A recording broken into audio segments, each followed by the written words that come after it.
Hi, I'm Nora Paxton, CEO, coach, leadership strategist, and advisor to founders and senior executive. I help leaders think bigger, lead more intentionally, and create lasting organizational impact. Today, I am thrilled to introduce a guest whose career bridges architecture, entrepreneurship, and large-scale system change in a way that shaping the future of reuse in America.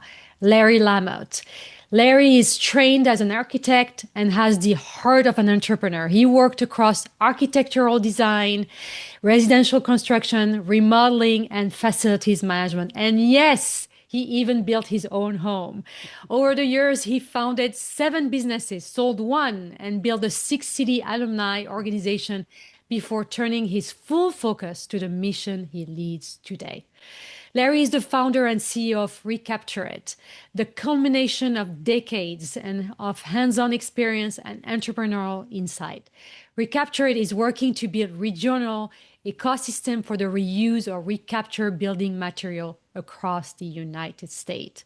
Their mission is bold and deeply needed to make reuse profitable by helping cities, companies, and organizations collaborate around a smarter, scalable, and future for building materials.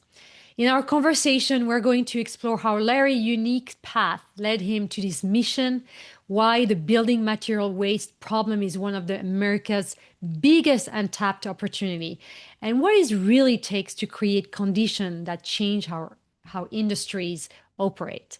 Larry, I am so glad you're here. Nora Paxton, I am thrilled to be here. I'm honored. I really appreciate you having me on today, and An I've honor. been looking forward to this. Thank you, Larry. Let's dive in. Okay. So, Larry, let's start with the big picture. How did your background across architecture, construction, and entrepreneurship led you to see the business material waste problem differently than most?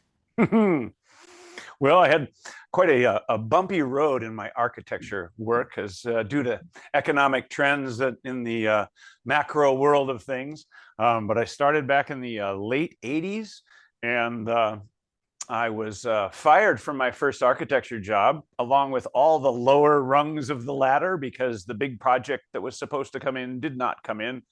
And so I found my own way in through other things, such as remodel carpentry, building my own house, as you already mentioned. And along the way, I went from the remodel world, because I really wanted to learn how to tear stuff down, pick it apart, rebuild it, and understand all the facets of what really goes into building, because sometimes architects are thought of as those that, well, they don't really know how to build it or anything. They just design it, and well, I didn't want to be that guy. So the remodel world gave me experience in everything from the foundation up to the roof. I'm a pretty good electrician and a darn good plumber as well. And I and my the guy that helps with our lawn here where we live, he calls my basement the Home Depot, because along the way, in answer to your question, I was the guy that was always squirreling away materials that were being left behind on job sites. I'm like, where are you going with that? Are you going to throw that away? That's a great looking door. That can't go in the dumpster. And I was doing that for years and years, and I incorporated those things into the house I built. I built them into other things for other people. People walked into our house and they'd look up at this beam and they go like, that thing's kind of rugged, kind of beaten, isn't it? I'm like, well, yes, it is. Well, why is that? Well, because I beat it to get it out of a other house. And they're like, you can do that? Like, yes, of course you can. So anyway, yeah, this bumpy career went through, like I said, the remodeling world and design build. And then I did off and on design work for restaurants and churches and residential. And in the midst, I became a facilities manager for a large restaurant company and took care of their projects and their buildings. And in the midst of all that, I found I had this entrepreneurial bug.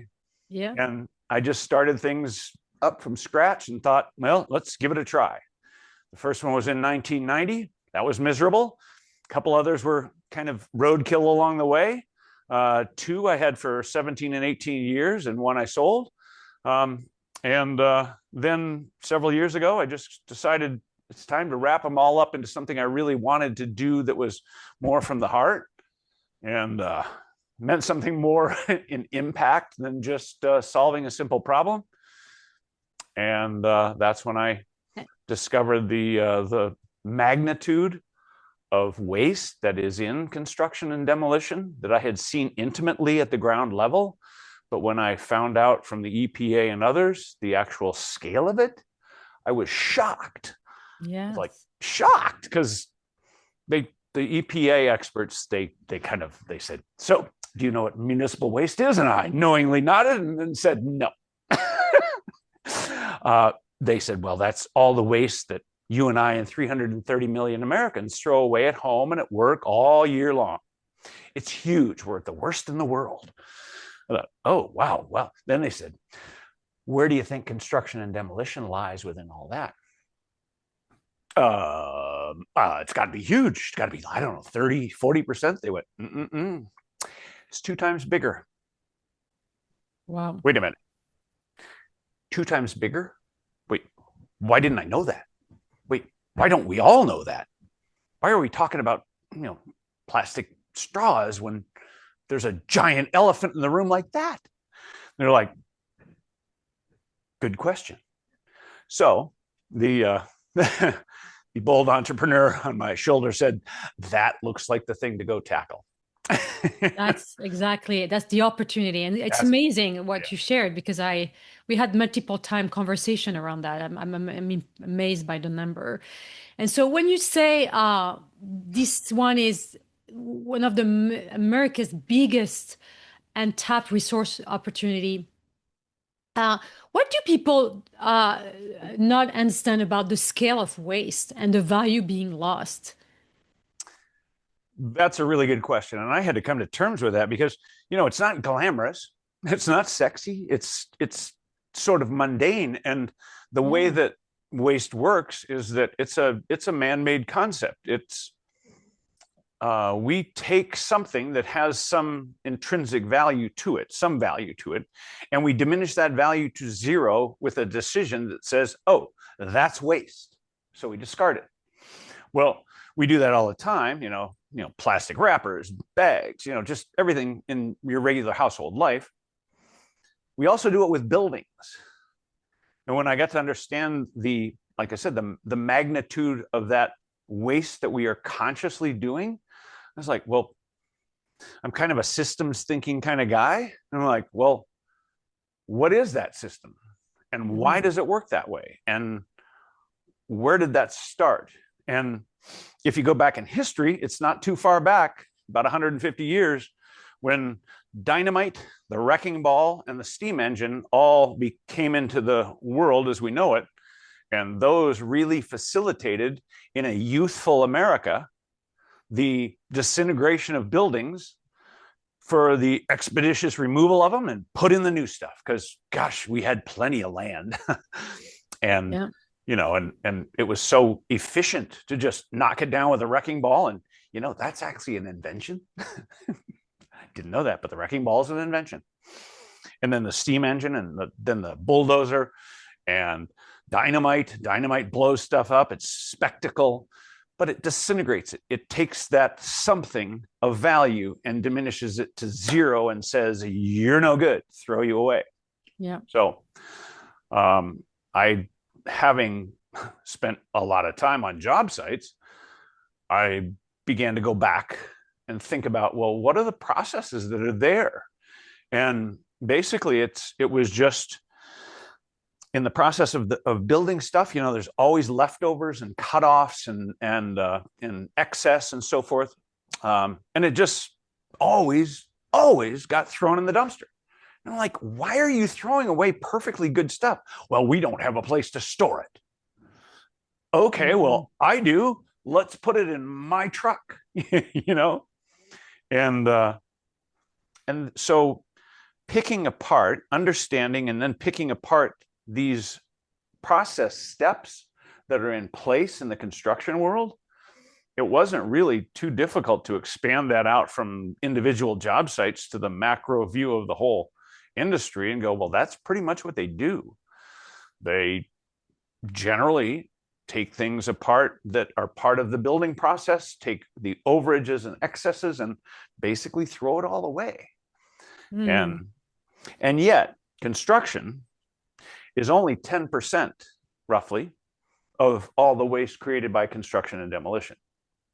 About half is roads and bridges and highways. So that's not really within the scope of what we're dealing with. Yeah. We're dealing with the building side of it. And of the building side of it, a good percentage of things like concrete, asphalt, steel, metal get recycled. Not all of it by any means, but a pretty good percentage. And most everything else is trundled off to the dump, the landfill. So knowing that, then I was like, okay, well, what do we do differently? How do we impact this? I mean, like, it feels like in the work I do sometimes, it feels like I'm in a canoe trying to steer a giant aircraft carrier. Because these industries have been around for hundreds of years, and they're tied into everything from real estate to finance to all sorts of different things. And how do we affect that? Well, you start building a network. You start finding the like-minded individuals out there that are doing similar things. You start to get a vision for where you're going to go. We initially built an online marketplace that we started just before COVID, and we opened late after COVID was just ending, and our audience was the residential buyer, homeowners, and we'd just been through the biggest remodeling boom in American history. So Recapture It is building a nationwide ecosystem for reuse. So what does a fully functioning reuse infrastructure look like in practice? Okay. So let me state what the existing reuse system looks like. So I won't pick on, but I will mention Habitat for Humanity because they are the most prolific salvage store, which is a generic term we use just to describe those who sell salvaged building materials. Mm-hmm. There are about 900 of them across the country. And in our research, we only found about 2,000 total. So that's about it. That's the generally the ecosystem that sells reused building materials, in addition to one other niche, which is just reused lumber. And that's kind of got its own little ecosystem too. They generally, I'm speaking of that 2,000 salvage sellers across the country, generally are all doing their own thing. So there's no standardization. They have a retail model, a sort of a retail warehouse model. So that means they have to be near to a population to serve that retail inbound traffic. Which means that they're generally on higher value real estate. They're in metro areas and so forth. They're close to them. And they have to deal with that retail environment. So they have to present materials in such a way and so forth. That has been around for a long time. And then those that wanted to sort of advance into higher technology and find different channels of sales and so forth, that was our audience for the original Recapture It online marketplace. And we set up dozens and dozens of professional sellers online on our platform. And that was a big step for them because some of them had websites. Only a tiny percentage really had websites back in 2018. And of those websites, only a tiny fraction of those could actually do an online transaction. So what does that mean? That means they had like a Shopify site or a Wix site or a homemade WordPress site or whatever, and they advertised their wares, but they couldn't do a transaction. They couldn't sell it online. They could just present it and say, hey, come see us at the store. And we were saying, no, you load your materials onto our platform, and then you will be able to sell them online, and then you prepare them and put them out for the shipper, and the shipper takes them and takes them to the door of the buyer. They're like, well, okay, how do we do that? That's where you have to add in a different element, which is you got to measure it. You got to weigh it, because the shipper needs to know how much it weighs and how big it is in order to determine the shipping. And then we automated that within the platform. And they tried to do that, but that was a difficult step for them. So all this means that people were doing things the way they were doing. They had a system, they had a retail store, they had overhead, they had employees, they had things that they had to do. It was just tough. Yeah. And couple that with the satiated residential audience from the remodeling boom, yeah, we didn't quite get the traction we hoped for. What a reuse ecosystem would look like. We decided then that let's build a new model for recaptured building materials, because the old model is doing what it's going to do and we can leave it alone. But what would be the new model? What would it look like?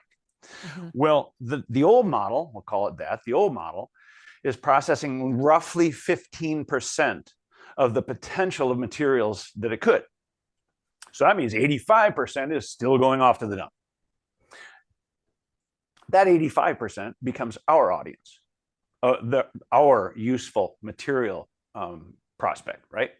So how do we go get that? And where does it go? Well, that old model is serving the residential audience. Well, who's left? Well, commercial. Well, who does commercial? Architects, engineers, and the larger scale construction companies do commercial work. Well, would they use used materials? If, and it's a big if those materials were made available to them in the quantities, the qualities, and the specifications and certifications, and through the same mechanisms as in the ways that they buy stuff now and that they specify things now, if all that fit their process, they would do it, which is to say they're just waiting for somebody to do it for them. Okay? So what does that mean? Well, that means go back in the architect's brain and say, okay, well, what did they do? Well, the architects specify. That means they call out and they say, we need this particular material for this particular use and this particular size, et cetera, et cetera. And those go into the construction documents, right? They don't buy them. They just specify them. So do the engineers. They specify them. Then the builder gets the plans, and the builder says, okay, well, now we got to get the materials, and we start to order the materials. Well, it's easy from new materials and new product manufacturers because they're used to it. You know, they're just coming off the assembly line. These guys order it. We need this much. We need it by this date. And this is when the project starts, and so forth and so on.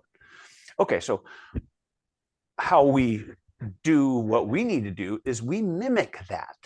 So we have to create this new model of reuse of recaptured building materials in an equivalent mode to what new product manufacturers do. So that means we build processing facilities, which are kind of like manufacturing plants, but they're remanufacturing, if you will. Large scale, they're no retail, all wholesale process, and everything that comes into these large scale processing facilities then gets a barcode.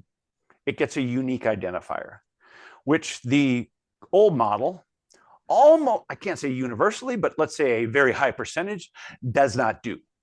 In fact, a lot of them are still using masking tape and Sharpie pens to put their price and so forth on their goods. That doesn't exactly scream technology. No offense to them, because it works, right? But it works for that old school retail model. It doesn't work in the new world. So to sum it all up here and put it all in a nutshell, there's three things that we're working for, that we're working toward. One is technology, utilizing technology and as a means of getting it to where things need to go in the modern way, right? Space, processing facilities, large scale storage, basically like Home Depots of materials, of used materials that have been processed for reuse and certified and barcoded and put into inventory management systems and so forth. So there's the space, there's the technology, and the third is the channels of sales and distribution. You got to have the economics work. And by putting it into a technology system, then they can integrate those into other things like online platforms for selling things and for, and it could go into the technology that architects and engineers use to design with, because they design, these days with 3D modeling of things and move the door over here, put the window up there, this beam's not big enough, put it over, right? Well, if you've put in the dimensions, the specifications, and everything into a system that can plug that into their technology, then they can utilize used just like they can utilize new. And so that's where we're going. So that's it in a nutshell. Three things: the storage, the technology, and the channels of sales and distribution. Okay, so that's what a whole ecosystem would look like. That's great. So I know you've launched several initiatives to accelerate that future. Can you walk us through the Wasteline Mastermind? What is it? Who is it for? And the problem it solves? Okay, thank you.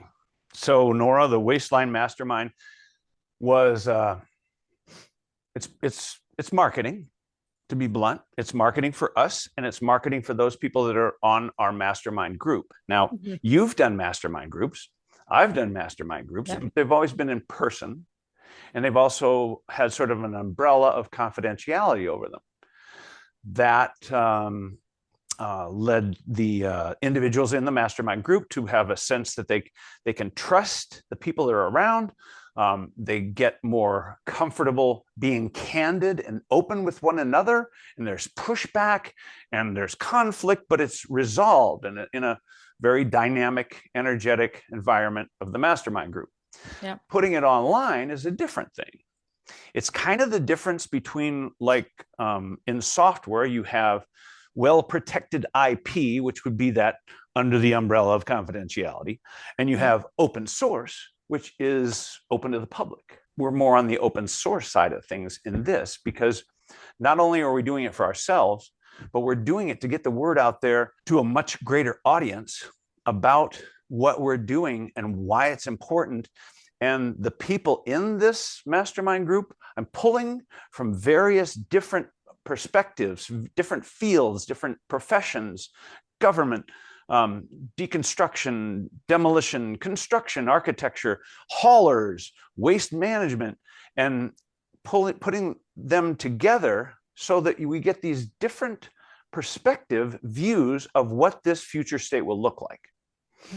Because it's really modeling stakeholder involvement, which is kind of a term that is used in policy development and so forth, and business. And what does it really mean? It means the people that have a stake in the outcome of what you're doing actually get to influence what you're doing. You're also running Recapturing Reuse Accelerator. So what inspired this program, Larry? And what types of outcomes or milestone are you helping organizations achieve through it? As the marketplace that we had was not doing as we had hoped, our team diminished and our resources diminished. And I said, well, what do we have of value that we can leverage out into a different audience and still work toward the same goals? So we went in consulting mode, and that took us into an area that I'd done for many years. I had a consulting company for 18 years. And so what would that be for this? And whom would it be for in this?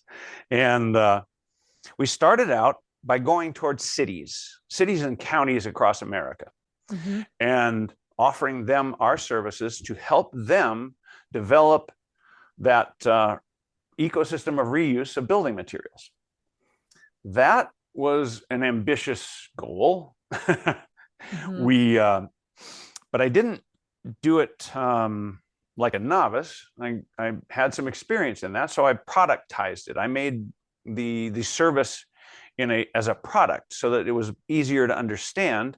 And then I broke it into 3 parts, which is nothing really more than project management parts, but it made sense for working with cities, because cities have to deal with things like requests for proposals, RFPs, and they have to send them out to get competitive bids and so forth. And we wanted to be able to get in easier than that process. And you can by getting under these thresholds of expenditure that they have some latitude and autonomy with. And so the first phase of this could do that. It was small enough. And an easy way to describe what we do is like when you go to a doctor for the first time. This is sort of an analogy. If you went to a new doctor, the new doctor doesn't look at you and say, "Hey, Nora, you're looking great. But you know what? I think you need a little amputation over there and maybe a little snip over here. And we've got these 4 new medications we could just have you on in a blink. You know, what do you think?" No, that never happens, right? Or let's hope. The doctor does a full examination. The doctor needs to understand everything about you that he or she can to evaluate where you're working well and where you're not. And where you're not, then comes the next stage. After the examination and the assessment comes the next stage, like, okay, now we plan what we're going to do with you to deal with what ails you. And then third would be the implementation of that plan. So that's exactly what we're doing. We call it the regional assessment. We go in and we dig deep into the patient, if you will, the region, find out what's going on. Like, are they inclined towards sustainability? Who are the big construction firms? Are they doing anything with reuse? Is there a Habitat for Humanity or other salvage store? And what are the government's offices doing? And so forth and so on. And we have a checklist that has 62 items on that we go dig in and do that regional assessment. Only after we've done that will we do the next thing, which is the strategic planning. And from there, it goes into implementation and execution. And we can even go beyond that and go into auditing and so forth. So that's our reuse accelerator, because it accelerates reuse. Yeah, exactly. So let's talk about circularity. As you know, circularity is building materials is evolving very quickly. Yes. So tell us about circular steel. What gap did you see, and how does this initiative advance the reuse ecosystem? Okay, so I had the great privilege of going to Miami, Florida last month to go to the World Architecture Festival. And within that, about 30 of us, a contingency from the United Kingdom and from the US, about 15 on each side, we'd pulled together with a man named Steve Gilchrist, who ran an organization for the last 5 years in London called Circular Steel, which is a conference that highlighted and brought together experts on reusing structural steel. So steel, I think, is one of the biggest opportunities for reuse in America. Over across the pond in the UK, they have done some good work on that, and they've got actual use cases of reusing structural steel. So what does that mean? You go into a building and there's a giant beam, a girder, and it's got this flange on the top and it's got this thing called a web in the middle, and they're huge. Well, typically when a building comes down, those things are just basically bent up by heavy equipment, shoved into a big truck and hauled off to be melted down and made into new steel. A lot of steel is recycled, probably close to 90%. So that's what happens, is that steel gets recycled in America, and America's pretty good at that. But that's okay. Now, what if you don't just destroy that structural steel girder and you extract it, you cut it at the ends, you pull it out, you test it, you certify that it is what it should be, and you make it available for reuse as is. It doesn't have to get shipped across the country. It doesn't have to get melted down. It doesn't have to get, cold rolled out into new materials and then shipped somewhere else in the country. That savings, if you're talking carbon footprint, the differential between a beam made with recycled steel and a beam made with a beam just extracted and reused, it's 10 times better. That's 1,000% better in the carbon footprint competition, if you will. And Wow. it's 50 times better, 50, than using virgin materials to make a new structural element like a beam. So across this initiative, Larry, what have you learned about the partnership required between cities, companies, and nonprofit to make sure that we can reuse, the reuse is scalable and profitable? I wrote an article not too long ago Hmm. highlighting 21 different ways that you can make reuse profitable. And one of the key ingredients is the ability for individuals and companies to donate used materials out of a building coming down. They can donate them to a nonprofit recipient or the government, and they get a tax break. And a tax break is valued at the market value of the used material in the current market. And that can be up into the millions for a big building. So those materials, if a company that owns a building says, well, we're going to demolish it and we're just going to do what we always do, which is throw it away to the dump. Some of it's going to go to recycling, most of it's going to go to the dump, and we'll be done, right? Yeah. Okay. Well, it costs money to have it demolished. It costs a lot to have it landfilled, because landfilling isn't cheap. And then the recycling, they might get scrap value for that. Okay. What if they deconstruct it, as in disassemble the building instead? Now, it takes a little more time and it costs more to disassemble than deconstruct, or excuse me, to deconstruct than to demolish. But now you have intact building materials that you can donate or sell. You don't have those fees either. So the math works out quite nicely. But what didn't happen for a long time was that companies just didn't know they could do that, or they didn't have a recipient that could handle the volume of materials that come out of a bigger building. And so we've found a way to make sure that we capture that and make that available to companies, so that they can take advantage of that tax benefit. And if a company, just as an example, say there's $1 million worth of donation of materials and their tax rate is 25%, they save $250,000 in the tax benefit. And then, now I got to say, I am not a CPA, but I get this information from those who are and know that stuff. So check with a CPA and your legal attorney and all that. But the fact of the matter is, the simple math works out very nicely for them. So that tax benefit, the fewer landfill fees, selling some of the materials directly if they can or want to, all those things add up. And then on the incentive side for the community, and say a city put in place a policy and it was just sort of incentive driven as opposed to mandates and demands and complicated structure. And they said, okay, we'll accelerate your timeline on permit processing. Well, in some cities, like where I lived in Seattle, that's a big leap. That can be months and months of time saved. Is, the thing, time is money, right? So there's that. There's quite a lot of other ones.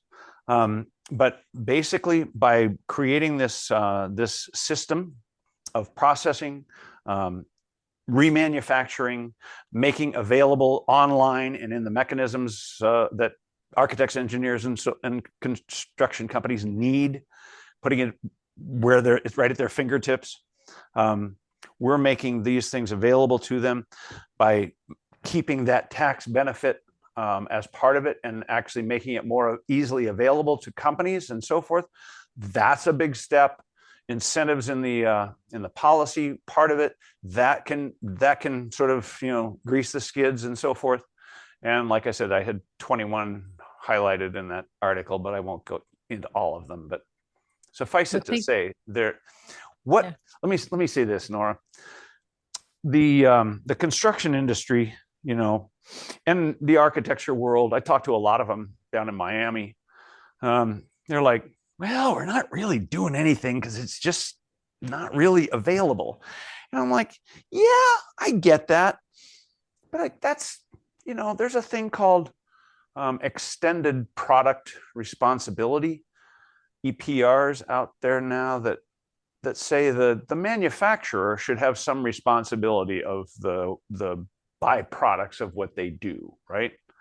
Well, if you're paying for and building a building and you effectively have no interest and no responsibility in the byproduct of that process, and you just can sit and wait for it, well, that's kind of what's happening. And I realize that may be a fairly contentious statement, but it is what's happening. And so I look at that and I say, well, you know, we're working on a system that would avail these materials to you. And and when I said that tax benefit would be preserved, that actually works well with the local nonprofit salvage sellers, because now we can be the recipient at the large scale in the processing facility.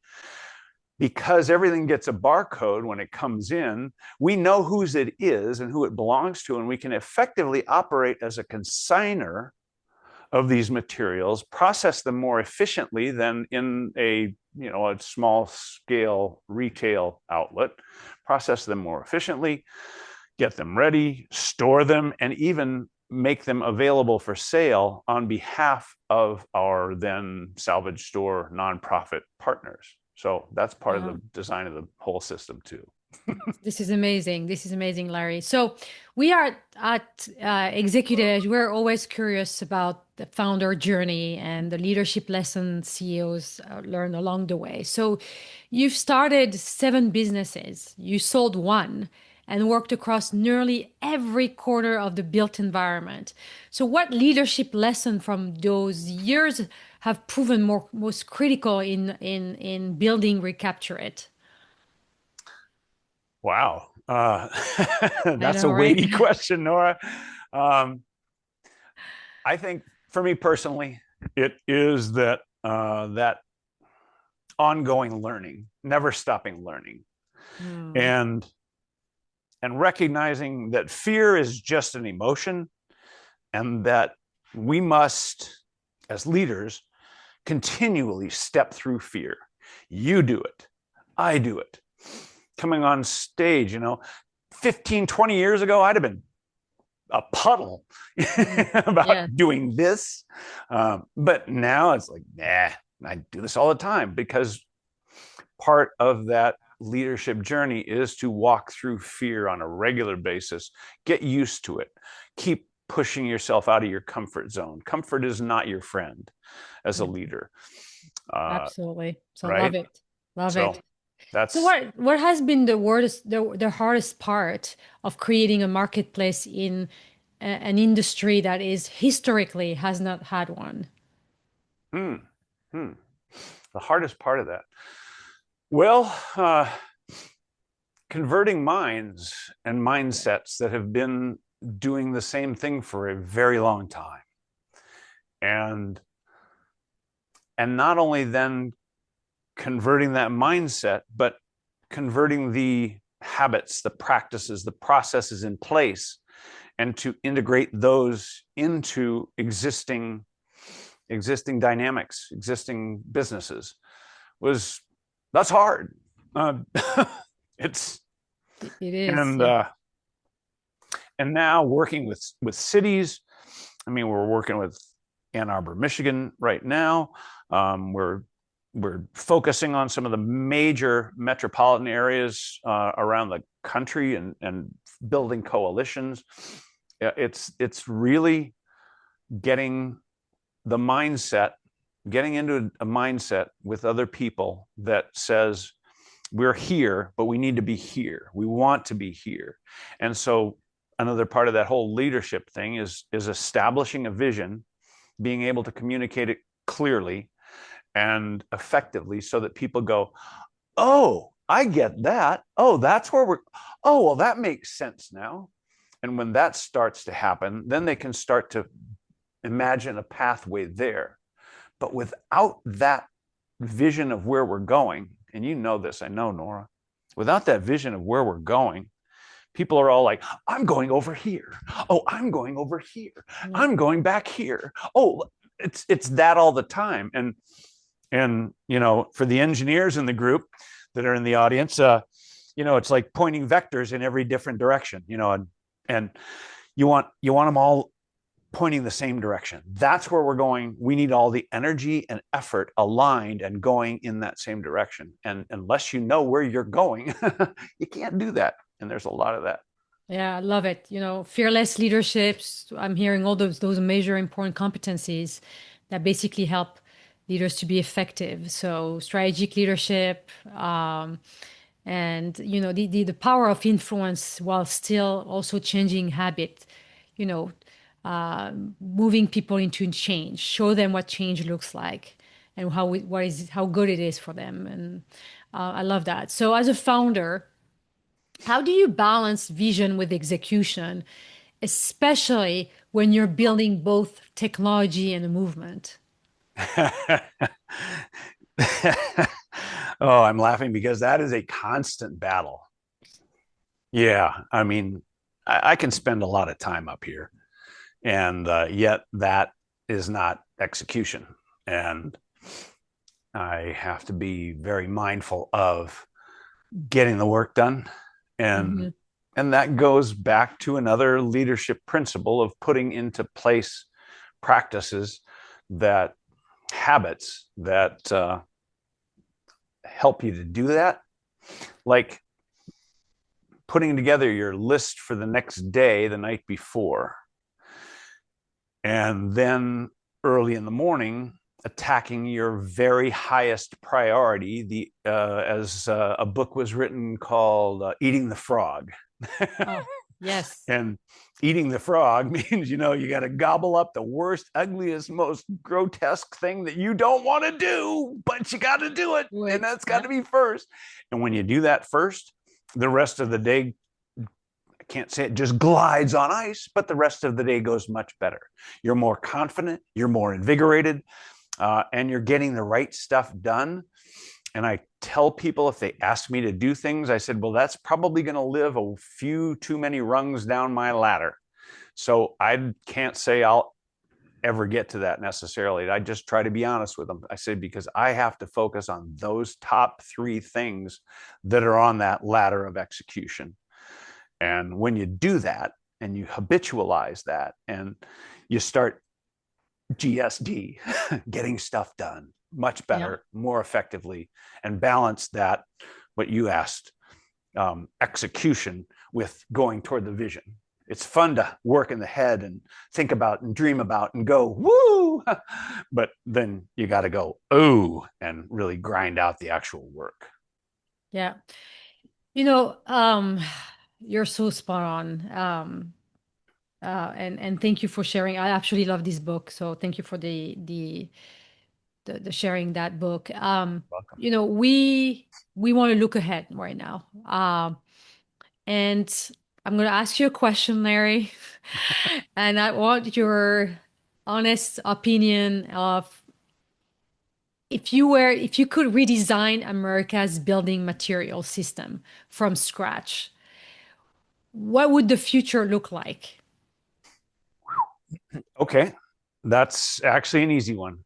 Um, we had a class in architecture school, and in the mid 80s, and the the project was to design a building that could be disassembled. So it was bolted together, screwed together. It wasn't glued and nailed. It was bolted and screwed so that it could be disassembled.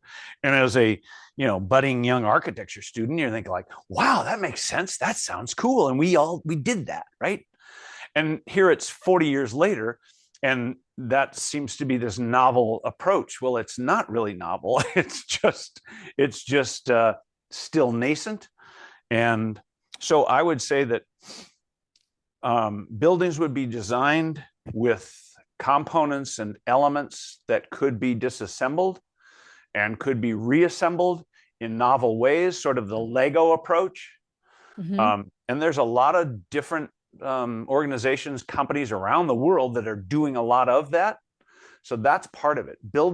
Designing buildings and components and products so that they can be disassembled and reused again. So that's part of it. That's really not a big part of it now, but that would be a part of that ideal situation. And then integrate what I've been talking about, the whole reuse as a closed loop process at the construction job site for every remodel, renovation, retrofit, and everything else that goes on in construction sites, everything that goes on a deep demolition site, because demolition's not going away. You can't really disassemble a concrete building with steel. It takes a little more oomph, right? Yeah. So that's not going away. But there is this hybrid of deconstruction and demolition that is happening and will only get bigger and better. And then there will be full-on deconstruction of a lot of buildings where they can be. And so those processes working together at the beginning of the life cycle, if you think about circularity as a clock, that's kind of a good way to think of it. At 12 o'clock, you're starting the design process. You're thinking about the products that you use. You're going to use regenerative materials or things that could be reused again, disassembled, or at worst case could be more easily recycled or reused. And then as things deteriorate, the building becomes towards its end of use, then it can be disassembled more easily, more readily. And then there's a system to get those materials back into the system. And it just kind of keeps going like this. And that's why it's called circularity. Oh, love it. Okay. So as we're closing, I have a few questions. I promise we're almost there. So for cities, developer, organization watching this show, what's the first step they should take if they wanted to participate in the reuse ecosystem? The first step that they should take, okay, well, hire us, of course. Of course. Of course, right. Assess where you are. Figure out what the patient needs. Because if you don't really know what the patient, your city, really needs and what it's doing, well, go figure that out first. Are there organizations that are thinking about this and doing things about this? And are there influential leaders in the government and in organizations and businesses in your area that are already moving that? And can you coalesce a coalition to start developing a means of moving forward toward greater circularity? Because literally, we cannot continue to just extract from mines and forests and petroleum and make more plastic and steel and wood. We can't do that forever. So some point has got to turn around and become more regenerative. So why not do it proactively and do it while we can and start now? But it starts really assessing where you are first, and then bringing together those like-minded that want to pursue it, and then have somebody develop that vision for where you're going and what it's actually going to be. And it's kind of better to have in this case, using the doctor again, it's kind of better to have somebody that actually has a professional understanding of that, where it's going to be and what needs to happen. So you don't do things that put policies in place that really shouldn't be, that get low compliance and a bunch of really pissed off people because they're doing things that they never expected to be doing in their jobs. So, envision the right kind of ecosystem and then go build it. And that's where we can come in and help. There's other people out there doing things that are similar. We can point you to examples and consultants and concepts and real world examples of the parts and pieces that we, as the orchestrator of all this, to put together the whole machine, we use as reference, because it's not rocket science.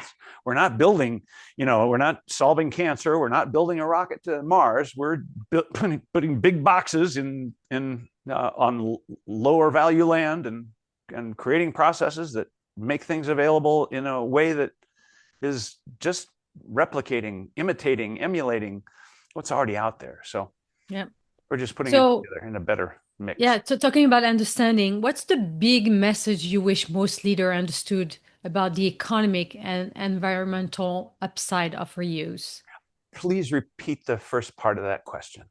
What is the big message you wish more leaders understood about the economic and environmental upside of reuse? Okay. Well, if it were a wish, I would wish that there weren't so many mythologies and so forth out there in the world that, well, it can't be done and it's too costly. Well, that's like saying, Nora, I'd like you to go get some lumber, and you have two choices. You can go to Home Depot or go out in the forest and cut something down and take it through a lumber mill and mill it and put. Which would you choose? You'd choose the Home Depot, right?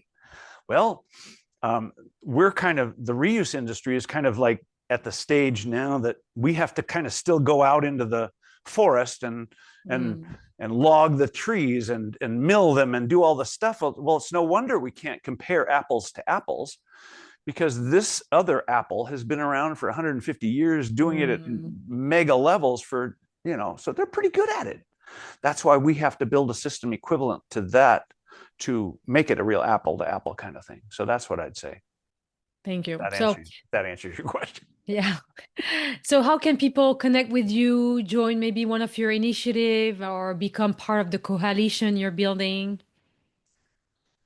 The simplest answer is to go to our site at ReCapturit's, and you can find Wasteline there on one of the tabs and find the most, the upcoming event there to get a bird's eye view of that. Our reuse accelerator is available there. There's contact information, and there's a story about all this, and there's other information, and there's videos and stuff. So that's probably the easiest way. You can also find me on LinkedIn, because I'm pretty active there. Yes, you are. So those would be the two easiest ways, I think, Nora. Yes. Well, Larry, thank you so much for such an insightful conversation. I can tell you, I learned a lot. What you're building on Recapture It is a masterclass in visionary leadership, seeing opportunity where others see waste and creating structure, technology, and partnership in a space that desperately needs all three. So for everyone watching this is exactly what Executive Edge Interview Series is all about, elevating leaders who are courageously redefining what's possible. Leaders who don't want for change, they architect it. And if you're a city official, a developer, a corporate, sustainable leader, or someone looking to understand the future of reuse and circularity, I encourage you to connect with Larry and explore the work happening at Recapture It. Thank you all for joining us today. Keep thinking bigger, keep leading with intention, and I'll see you in the next Executive Edge interview. Thank you, Nora Paxton. It's been a delightful experience. I appreciate it. So happy to have you here.